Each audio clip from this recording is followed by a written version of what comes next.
But I bet they would have in the long run. But what was your feeling about Miles changing? It was before that, Miles going more in the direction of Jimmy. You felt very emotionally tied to Miles in a way, in his music and the impressions it made on you, and him personally probably. Well, when I was I was always a painter. I was always an artist, like through public school and into high school. So people would commission me to do this and that, a mural on a wall, or UNICEF Christmas cards, or something for doctor's office. And frequently they would pay me, in jazz records. And the record that I had in high school that was given to me for doing a mural, I had some Miles. My father was a trumpet player, but he was like Leroy Anderson, and as jazzy as he got was Harry James. He didn't really understand Miles, but Miles's sound went into me at that time, and I was not a musician at that point. I was a rock and roll dancer, Lindy, the bop they called it in my town, like partner dancing. Jive is another name they called it. And so the jazz was kind of seeping in one end, but I was an active rock and roll dancer. It wasn't until years later that I got In a Silent Way and Nefertiti, that sound in music became kind of the pinnacle of contemporary music for me.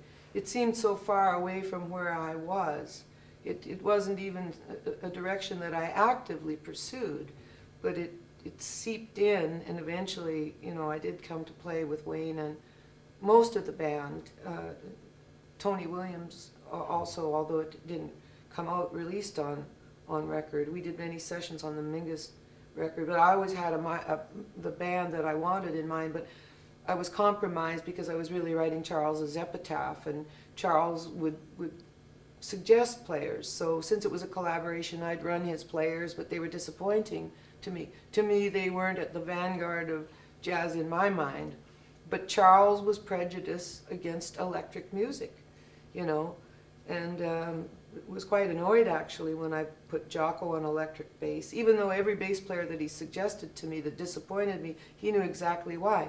Plays a little notey, don't he? I said, yeah, why did you push me in that direction, if you know that, So what you thought that, you had mixed feelings about Miles going electric, you said. But no, I didn't. Charles did. I see.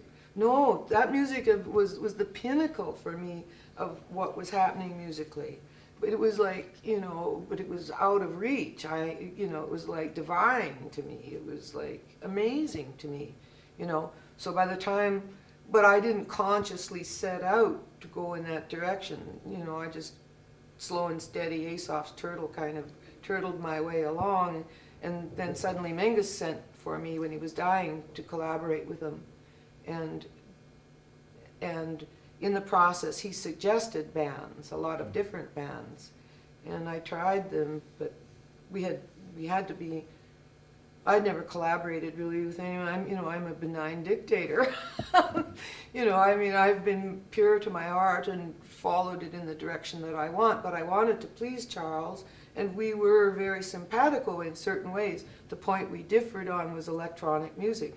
And I thought, I already went through this in the folk circles, like Pete Seeger crying when Bob plugged in. People are afraid that they can't make that change. Not everybody is fluid and changeable. I am, Miles is. Some people thrive on change. But every time you change, you have to be ready to experience massive rejection. So you have to be strong. It eventually, eventually they catch up after the bad reviews, after they've killed your sales, after they've driven you further into obscurity. 10 years later they go, it's genius, But if you truly have the calling to be a musician, as opposed to wanting it for mercenary reasons or fame and fortune or whatever, what 99.9% of the music made today is not motivated by the music, as opposed to music. Miles was driven by a muse. Mingus was driven by a muse. Some are, some aren't. More in the jazz field than in the rock field, really. I think you're right.